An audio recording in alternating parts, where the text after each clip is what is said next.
All right. There's so much to discuss, I don't even know where to begin. You've seen it for yourselves now. The devastation in the Night Kingdom. I'll get straight to the point. Natlan is on the verge of destruction. It's very possible our nation has less than a year before total devastation. Huh? No. That can't be true. That's right. But I've only ever disclosed that fact to the handful of people working with me to save this nation. Our looming destruction is not a recent development, but the inevitable conclusion of the disaster the Abyss initiated 500 years ago. Mulan told us a little bit about that. 500 years ago, all the nations of Teyvat were invaded by the Abyss. Unlike the other nations, Natlan never had stable and deep-rooted ley lines, so we suffered the worst of the invasion. The battle against the Abyss was exceedingly long and brutal. In the end, victory came at the cost of our civilization and countless lives. Even then, it took centuries of solving the disasters caused by the Abyss to finally achieve the peace we know today. And still, this is but a superficial victory. The forces of the Abyss have merely been driven back underground. Their threat to Natlan remains as real as ever. I'd never have guessed. The problems plaguing the Night Kingdom are all the more complicated because that realm is essentially functioning as Natlan's ley lines. Immediately after the war, our calculations estimated that we would have a maximum of 500 years before the Night Kingdom was completely lost to the Abyss. But at that time, we were a nation of the destitute. Our people no longer believed in victory, nor did they hold hope for the future. Our civilization was dying, our faith crumbling, and the line of power passed down from the Wayab nearly severed. If we didn't bring the nation back together, it would be foolish to even dream of defeating the Abyss in the future. So, the Archon had a long and involved discussion with the heroes of each tribe, and finally came up with a 500-year-long plan to save Natlan. So that's what happened. After finding Kachina, I encountered a strange figure who gave me a series of new memories. Since the plan was mentioned in those memories, I guess I've been chosen to play an important role in it. But there's still something I don't understand. Those memories showed me the Pyro Archon from back then. And it was you. Huh? But that doesn't make any sense. The Pyro Archon is supposed to be human. It's impossible for a human to live that long. That's right. The hardest thing for humans to overcome has always been time, or rather, the natural limitations of our lifespan.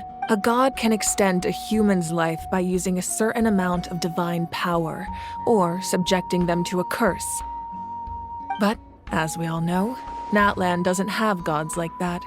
We can only rely on our own methods. A human life is like a flame destined to only by dying before my time could I have the chance to wake up again.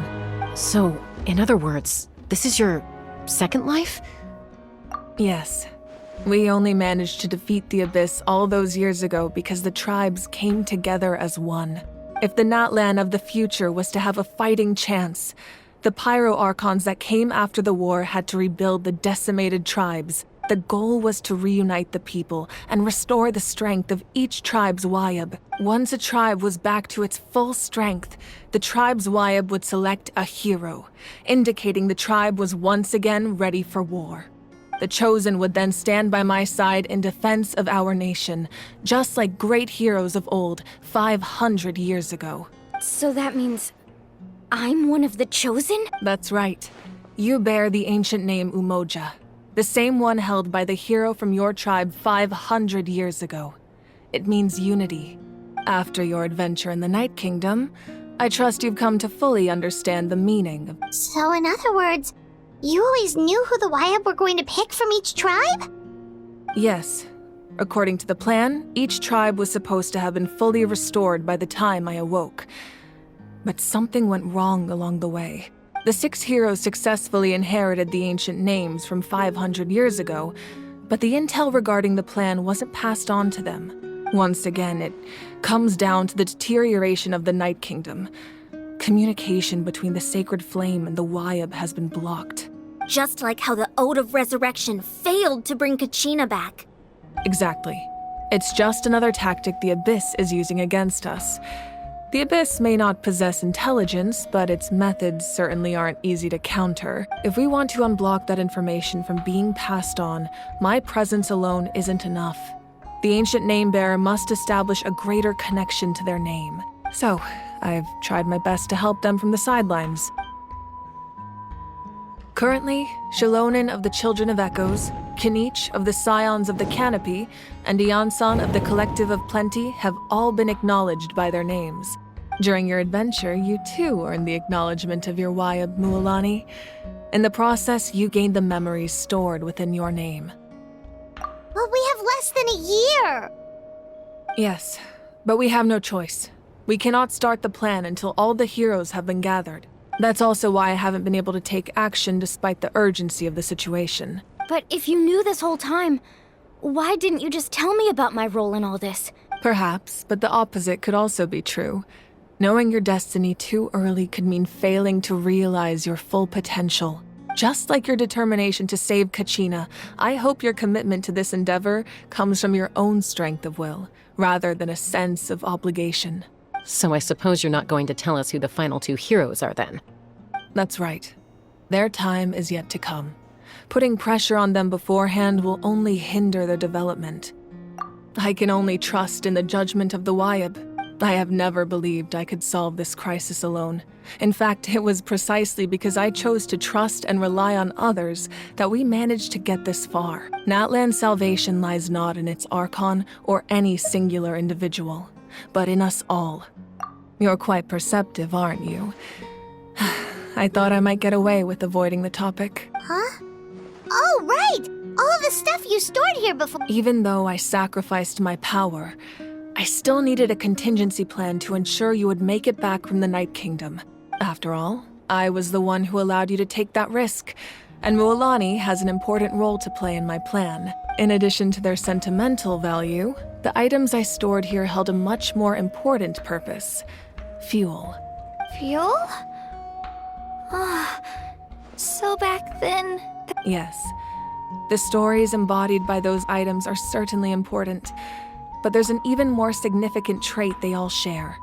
Every item belonged to a hero of Natlan. Over time, they became imbued with a certain amount of contending fire from being carried in battle. On their own, each item's power is limited, but together, their combined effect can prove quite useful in a dire situation. By burning those items, I was able to activate the contending fire stored within them to open the boundary between the two worlds. It was a rather crude approach, so all their power was depleted in an instant, as you can see. But weren't they all precious treasures? What about their stories? That's exactly why I dragged you all here. No matter what, I never wanted the Pyro Archon to have to use that power. Oh, I'm so sorry. You have nothing to be sorry for. You all deserve my thanks, actually. If you hadn't saved the totem pole, that area of the Night Kingdom would have been forever lost to the Abyss. And then, it would only be a matter of time before the Children of Echoes was met with disaster. Besides, when those heroes entrusted their belongings to me, or the Pyro Archon of their time, it was out of a desire to contribute to Natlan's survival. If they knew those items helped save the present-day heroes of Natlan, they would not mourn their loss. Even when you put it that way, I still feel bad. There's no need. Remember what I told you about time? The people and the events of the past are never truly lost to us. We simply carry them with us in a different form. In that sense, we didn't lose anything at all. If you still have regrets, let them fuel your resolve in the battles to come. Your deeds will become new legends and nurture new forms of power just like the items once stored here. Well, we'd still like to return the favor. Well, if that's the case, just treat me to a drink sometime. Now that Kachina has returned, we can finally hold the victory feast and celebrate your team's triumph in the Night Warden Wars. And we could all use the rest, that's for sure. Plus, you'll be able to silence everyone who doubted you once and for all, Kachina. Still, now that I know the danger we're facing, having a victory feast doesn't feel right. Try not to let it get to you. It's important to stay calm. Worrying about it will only affect your judgment. All right. You should head out. I'll join you in a bit.